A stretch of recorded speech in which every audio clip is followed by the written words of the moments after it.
اعوذ باللہ من الشیطان الرجیم بسم اللہ الرحمن الرحیم یا ایہا الذین آمنوا، اے وہ لوگو جو ایمان لائے ہو، اذا لقیتم فئتا، جب تمہاری ٹکر ہو کافروں کے ساتھ، جب تمہارا مقابلہ ہو کافروں کے ساتھ، فاثبتوا، پس ثابت قدم رہو، وَاذْكُرُوا اللَّهَ كَثِيرًا، اور ذکر کرو اللہ کا کثرت کے ساتھ، لَعَلَّكُمْ تُفْلِحُونَ، تاکہ تم کامیاب ہو جاؤ،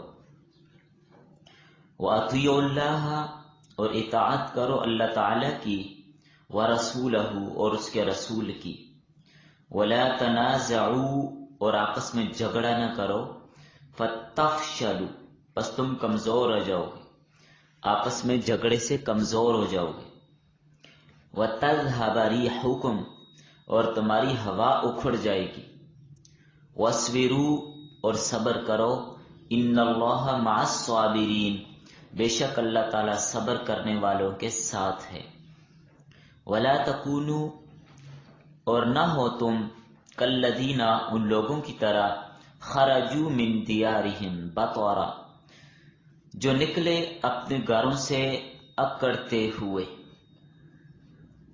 وَرِئَاءَ النَّاسِ، اور لوگوں کو دکھانے کے لیے، وَيَصُدُّونَ عَنْ سَبِيلِ اللَّهِ، اور وہ روکتے تھے اللہ کے راستے سے، وَاللَّهُ بِمَا يَعْمَلُونَ مُحِيطٌ، اور اللہ تعالیٰ جو وہ عمل کرتے ہیں احاطہ کرنے والا ہے، وَإِذْ زَيَّنَ لَهُمُ الشَّيْطَانُ أَعْمَالَهُمْ، اور جس وقت مزین کیا ان کے لیے شیطان نے ان کے اعمال کو، وقال، اور کہا، لا غالب لکم اليوم، نہیں غالب آئے گا تم پر آج کے دن، من الناس، لوگوں میں سے کوئی بھی، وانی جار لکم، بے شک میں تمہارا مددگار ہوں، فلما تراءت الفئتان، بس جب آمنے سامنے ہوئی دو جماعتیں، نکسوا علی عقبیہ، پھر گیا وہ ایڑیوں کے بل پھر گیا، جب دونوں جماعتیں سامنے آئیں شیطان بھاگ گیا، وقال، اور کہا، انی بریء منکم، بے شک میں بیزار ہوں تم سے، انی ارا ما لا ترون، بے شک میں دیکھتا ہوں وہ مخلوق جو تم نہیں دیکھتے، انی اخاف اللہ، بے شک میں ڈرتا ہوں اللہ تعالی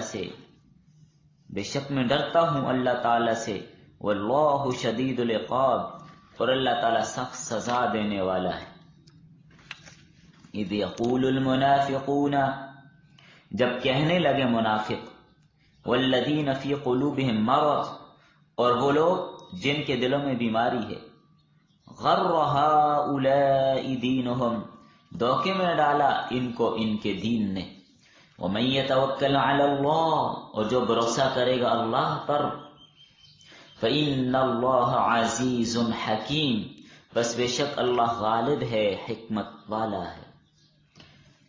بس تو لکھیے،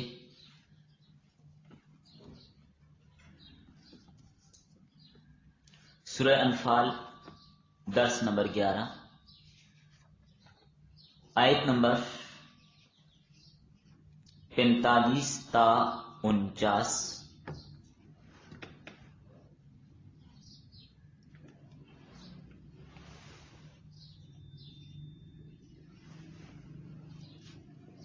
آج کے سبق کا عنوان ہے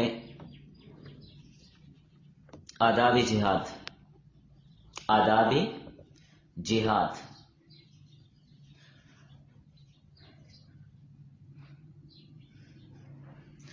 ربط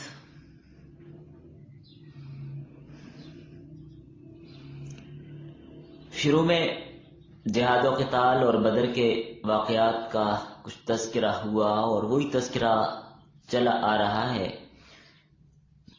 اب ان آیات میں مسلمانوں کو جہاد کے ظاہری اور باطنی آداب کی تعلیم ارشاد فرمائی گئی ہے، تاکہ ان امور اور آداب کی رعایت رکھتے ہوئے، ملحوظ خاطر رکھتے ہوئے جہاد کیا جائے۔ تو فرمایا اے ایمان والو، تم نے یہ بات مشاہدہ سے دیکھ لی اور تمہارا ایمان بھی ہے کہ اللہ تعالیٰ بغیر اسباب کے بھی غلبہ عطا کرنے پر قادر ہے۔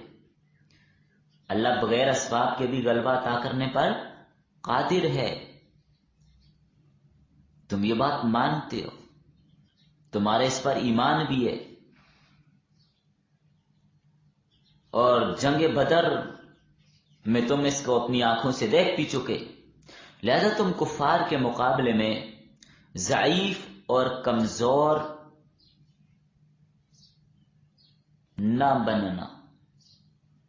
جب کفار سے مقابلہ ہو تو اس کے آداب سیکھ لیجئے، چند آداب ذہن میں رکھیے۔ نمبر 1، ثابت قدم رہو۔ پہلی بات کیا؟ فَاثْبُتُوا یا ایھا الذین آمنوا اذا لقیتم فئۃ فاثبتوا، ثابت قدم رہو۔ نمبر 2، ثابت قدم کیا ہے؟ کہ ڈٹ کر مقابلہ کرنا ہے، جم کر مقابلہ کرنا ہے، ڈرنا یا بھاگنا نہیں ہے۔ نمبر 2، اللہ کا ذکر کثرت کے ساتھ کرو۔ وَاذْكُرُوا اللَّهَ كَثِيرًا، کثرت کے ساتھ اللہ کا ذکر کرو۔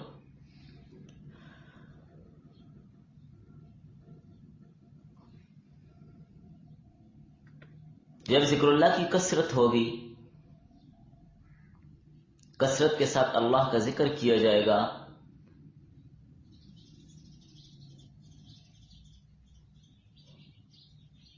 تو انشاءاللہ دشمن مغلوب ہو جائے گا۔ جس ذات کی خاطر جہاد کر رہے ہو اس کا ذکر بھی تو کرو، اس کا تذکرہ بھی تو کرو، پھر فلاح تمہیں حاصل ہوگی۔ اور ذکر کرنے کا فائدہ یہ ہوگا کہ دل مضبوط ہوگا، دل مضبوط ہوگا، دل مطمئن ہوگا، تسلی اور تشفی ہوگی۔ یہ ذکر کا اثر ہے، کفار پہ رعب طاری ہوگا۔ ذکر میں زبان اور دل دونوں جمع ہو جائیں تو بہتر ہے۔ ساتھ دعائیں بھی کرتے رہو، ربنا افرغ علینا صبرا وثبت اقدامنا فانصرنا علی القوم الکافرین۔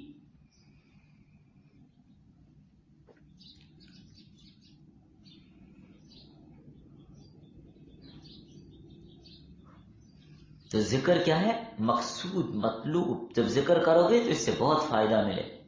اس لیے جو بھی آدمی ذکر کی کثرت کرتا ہے اللہ کی مدد اس کے ساتھ رہتی، اور جو آدمی کثرت کے ساتھ ذکر کرتا ہے اس کا دوسروں پر رعب ہوتا ہے۔ اچھا، تیسرا ادب جہاد کا، نمبر 3، اللہ اور اس کے رسول کی اطاعت کرو۔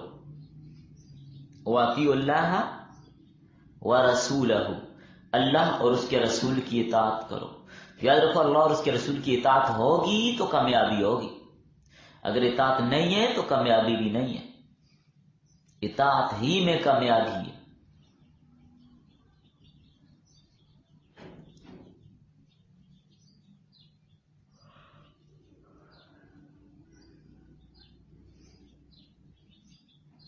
ان کی بات کو مان کر چلنے میں کامیابی ہے۔ تو کامیاب وہی لوگ ہوتے ہیں جو اللہ اور اس کے رسول کی اطاعت کرتے ہیں۔ جو اپنی مرضی کرتے ہیں، اپنی مرضی کرنے والے کبھی بھی کامیاب نہیں ہوتے۔ ہمیشہ کامیابی اطاعت کرنے والوں کے لیے، مرضی والوں کے لیے ہرگز نہیں۔ جو بھی اللہ اور اس کے رسول کی فرمانبرداری اور اطاعت کرے گا، اللہ اس کو کامیابی عطا فرمائیں گے، اور یہ پکی ٹھکی بات ہے۔ اور نمبر 4، آپس میں جھگڑا نہ کرنا۔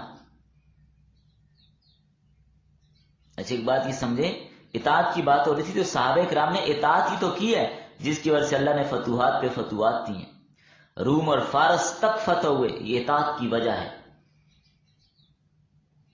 اور نمبر 4، آپس میں جھگڑے نہ کرنا۔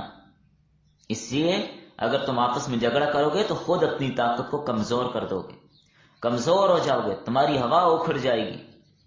جو آپس میں ڈرتا ہے اس کا رعب دشمن پر نہیں رہتا۔ دشمن پر غالب نہیں آ سکتا. فوج آپس میں لڑنا شروع ہو جائے وہ دوسرے بیرونی دشمن کا کیا مقابلہ کرے گی. آگے سمجھ. نمبر 5، پانچواں ادب جہاد کے حوالے سے، تکالیف تو پہنچتی ہیں، تو تکالیف آ جائیں جنگ میں تو ان پر صبر کرنا، صبر و تحمل سے کام لینا، اور اللہ صبر کرنے والوں کے ساتھ ہے. وَاصْبِرُوا، اور صبر کرو، ان اللہ مع الصابرین. صبر سے کام کرنے والے کامیاب ہو جاتے ہیں. اور نمبر 6، چھٹا ادب، کفار کی طرف جب تم نے لڑنے کے لیے جانا ہے، جب گھروں سے نکلنا ہے تو اکڑتے ہوئے نہیں جانا، اپنی دلیری اور شجاعت پہ فخر نہیں کرنا، اپنی دلیری اور شجاعت پہ فخر نہیں کرنا، اللہ پہ نظر رکھنی. اور نمبر 7، ان لوگوں کے مشابہ نہ بننا جو دکھلاوے کے لیے نکلتے ہیں، ریا بھی نہ ہو. جہاد کرنا ہو تو اللہ کی رضا ہو، ریا نہ ہو. یہ نہ ہو کہ لوگ بہادر اور دلیر کے نہ، یہ دیکھنا ہے کہ اللہ کی رضا کس میں ہے.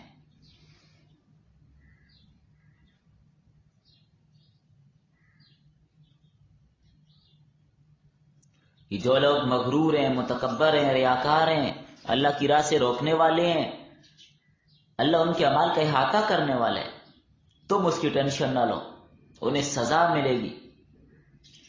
یہ ابو سفیان نے جب اپنے قافلے کو بچا لیا، بات یاد ہے نا؟ کون سا قافلہ؟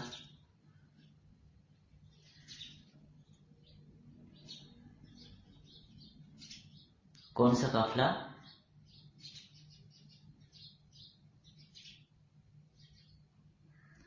وہی تجارتی قافلہ.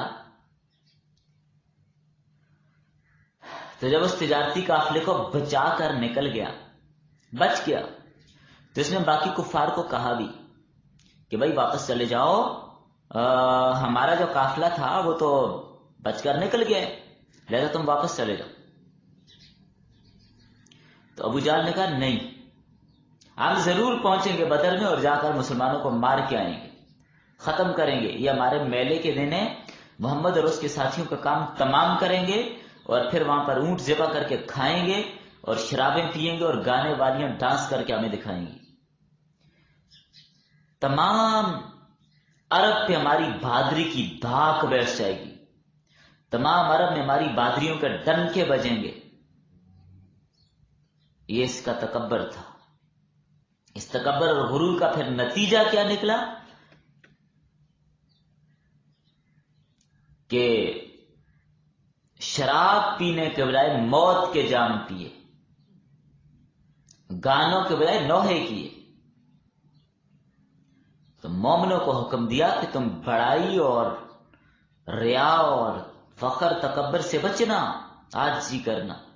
فخر، غرور اور ریاکاری یہ فتح و نصرت کے اسباب میں سے نہیں ہے، یہ اللہ کو پسند نہیں.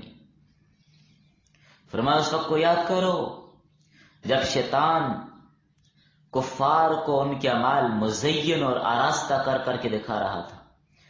شیطان نے ان کے ذہن میں ڈال دیا کہ آج تمہارے اوپر کوئی بھی غالب نہیں آ سکتا، فتح تمہاری ہے بس. جب قریش نے بدر کی طرف آنے کا ارادہ کیا تھا تو راستے میں یہ جو بنی کنانا، ان کی جانب سے اس کو اندیشہ تھا، اس لیے کہ ان کے ایک آدمی کو انہوں نے مار دیا تھا. تو پرانی دشمنی ان میں چل رہی تھی، دونوں قبائل آپس میں ایک دوسرے سے دشمنی اور عداوت رکھتے تھے، جنگ کا سلسلہ چھیڑ چھاڑ بھی چلتی رہتی تھی. اس لیے ڈر رہے تھے کہ کہیں راستے میں وہ رکاوٹ نہ بن جائے، وہ ہمارے اوپر حملہ نہ کر دیں. بنی کنانا سے ڈرتے تھے. ابلیس کو جب پتہ چلا کہ قریش اس وجہ سے محمد کے مقابلے پر جانے میں کچھ تھوڑی سستی کر رہے ہیں کہ راستے میں بنی کنانا ان کو رگڑ نہ دیں، ٹھکائی نہ کر دیں وہ ان کی، تو ابلیس قریش کے پاس پہنچا. بنو کنانہ کا جو سردار تھا سراقہ بن مالک، اس کی شکل اختیار کر کے آیا، قریش کے پاس آیا اور کہنے لگا گھبراؤ نہیں. گھبرانا کس نے کہا تھا؟ یہ بات کس نے کہی تھی؟ شیطان نے، کہ تم نے گھبرانا نہیں. تو بہرحال میں بنو کنانہ کا سردار ہوں، ان کی جانب سے تمہیں کوئی نقصان نہیں پہنچے گا، میں ذمہ داری اٹھاتا ہوں، میں تمہیں پناہ دیتا ہوں، آؤ نکل آؤ. بس سب سے پہلے تم نے گھبرانا نہیں ہے، نکل آؤ جنگ کے لیے. قریش نے جب دیکھا کہ بنو کنانہ کا سردار ان کے ساتھ ہے تو ان کی ہمت بڑھ گئی اور یہ خطرہ ٹل گیا کہ بھائی بنو کنانہ تو ہمارے ساتھ ہیں، کوئی مسئلہ نہیں، چلو نکلو جنگ کے لیے. آ گئے. یہ شیطان وہاں سے ان کے ساتھ چلا، بدر تک ساتھ آئے. کبھی ابو جہل کے پاس، کبھی اس کے بھائی حارث بن ہشام کے ہاتھوں میں ہاتھ ڈال رہے، کبھی ابو جہل کے دائیں بائیں آ رہے. سراقہ بن مالک کی شکل اختیار کر گیا اور سمجھا بنو کنانہ کا سردار ہمارے ساتھ، ہمیں فکر کوئی نہیں. تو یہ مزین کر کے دکھایا نا شیطان نے، چلو نکلو نکلو، آؤ جلدی آؤ. بس جب بدر میں پہنچے دونوں جماعتیں آمنے سامنے آئیں تو جبرائیل آ رہے ہیں فوج لے کر، میکائیل آ رہے ہیں، فرشتوں کی فوج اتر رہے ہیں آسمان سے. شیطان نے تو دیکھ لیا، باقی مجھے نظر نہیں آ رہا تھا.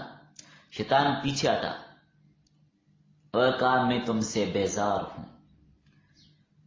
پیچھے ہٹا، علی عقبیہ، ایڑیوں کے بل بھاگا. وقال انی بریء منکم، میں تم سے بیزار ہوں. کیوں؟ انی اری ما لا ترون، جو میں دیکھ رہا ہوں تم وہ نہیں دیکھ رہے. یہ جبرائیل اور میکائیل آ رہے ہیں، میری ٹھکائی نہ ہو جائے کہیں. جو میں دیکھ رہا ہوں تم نہیں دیکھ رہے. ڈرتا تو ہے ان سے. پیچھے ہٹا،